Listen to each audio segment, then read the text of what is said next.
Hi, I am Dinesh वेर्नेकर और आज हम बात करेंगे on ideal shoes for gym workouts. तो जब भी कोई जिम लगाता है तो first thing they go and purchase are shoes, but उन्हें कोई अच्छे से गाइड नहीं करता, उन्हें पता नहीं रहता कि कौन से शूज खरीदने चाहिए and they end up buying running shoes. Now running shoes are not appropriate for lifting weights, rather many running shoes are not appropriate for running also. जब भी आप कोई शू सिलेक्ट करते हो तो बहुत सारे क्राइटेरियाज आपको दिमाग में रखने पड़ते हैं। The first criteria is purpose, आप किस लिए वो शू खरीद रहे हो। अगर आपका पर्पस है for running then you have to purchase running shoes. अगर आपका पर्पस है for lifting weights you have to purchase weight lifting shoes.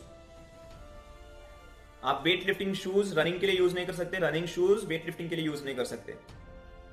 That is the reason मैंने एक शू को शॉर्टलिस्ट किया है। That I would like to tell that ये कोई पेड रिव्यू नहीं है, ना किसी ब्रांड ने मुझे पैसे दिए हैं टू एंडोर्स इट। ये मैंने खुद शॉर्टलिस्ट किया है, खुद मैंने यूज किया है for a week and now for your purpose I am doing this video, ताकि आपको इजी हो सिलेक्ट करते वक्त कि आपको कौन सा शू खरीदना चाहिए when you join a gym.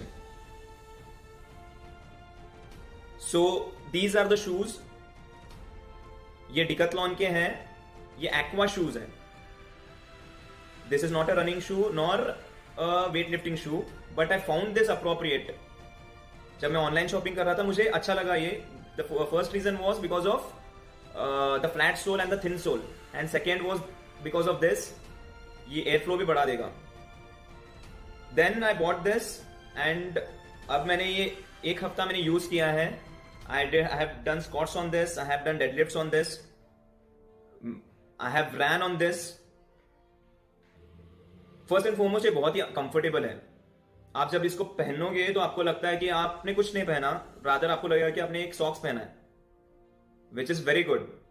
Because of this flat sole and thin sole आप अच्छे से प्लांटेड रहते हो, जिससे ग्राउंड फीडबैक बहुत ही अच्छे से होता है।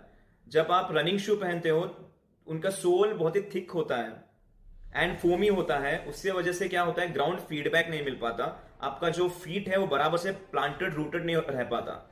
But because of this flat sole and thin sole आपका फीट बराबर से प्लांटेड होगा। Second reason was the front part of this shoe, it is broad. बहुत सारे रनिंग शूज आप देखोगे वो बहुत ही नैरो होते हैं फ्रंट पार्ट पे, तो उससे क्या होता है बिकॉज जब ये पार्ट नैरो हो जाता है then your foot biomechanics change होने लगते हैं। बिकॉज जो फेलेंजेस है फूट फिंगर्स वो कंप्रेस हो जाते हैं। इसीलिए आप देखते हो कि बहुत लोगों के जो बिग टो होता है, जो थंब होता है, वो इंटरनली कंप्रेस्ड होता है। उससे आपका पूरा लेग का बायोमैकेनिक्स चेंज हो सकता है, इंजरीज बढ़ सकते हैं। The next reason I found this appropriate was for running also. This is perfect for running also. Because जब आप running shoe खरीदते हो the sole is thicker and उसका जो heel होता है वो elevated होता है, मतलब heel के जगह पे बहुत ही thick हो जाता है वो। इसीलिए क्या होता है जब when people run in running shoes they need to be taught running. जब heel elevated होता है so there is a tendency to land on your heels. But आप जब बेयर फुट भागोगे तो अब आप देखोगे कि you land on your mid foot. जब आप मिड फुट पे लैंड करते हो तो शॉक अब्जॉर्बेंसी बहुत अच्छे से होता है, और जब हील पे लैंड करते हो तो शॉक अब्जॉर्बेंसी हो नहीं पाता, जॉइंट्स को डैमेज कर सकता है। So this wearing this and running is as equivalent to running barefoot. मतलब आपको लगेगा कि आप बेयर फुट ही भाग रहे हो, इसलिए आप जब ये शूज पहन के भागोगे तो आपको रनिंग गेट सीखना नहीं पड़ेगा, because you will be running with the right technique, that is mid foot landing. So these were the reasons. ये मैं आपको हाईली रिकमेंड करूंगा because these are very comfortable. आपके फूट बायोमैकेनिक्स को भी बहुत अच्छे से रखेगा। सेकेंड थिंग आपका रनिंग गेट में हेल्प करेगा, आपको रनिंग टेक्निक बराबर से फॉलो होगा अगर आपने ये शूज खरीदा तो। And the third reason weight lifting में भी स्टेबिलिटी, फोर्थ जनरेशन सब में बहुत अच्छे से यूज होगा। But before you purchase this shoes थोड़ा मुझे डिस्क्लेमर भी देना पड़ेगा। पहला चीज मैं बोलना चाहूंगा कि before you use this shoes make sure कि आपका काफ और हैमस्ट्रिंग फ्लेक्सिबिलिटी अच्छे से रहे। बिकॉज क्या होता है कि हम लोग एलिवेटेड हील के शूज ही पहनते हैं. इन gym also, the running shoes also, and normally कौन से भी आप शूज पहनोगे, विमेन जो सैंडल्स पहनते हैं सब एलिवेटेड हील होता है. उससे आपका काफ और हैमस्ट्रिंग टाइट रह जाते हैं. And we are wearing the shoes for years, इसलिए हमारा काफ और हैमस्ट्रिंग हमेशा टाइट रहता है.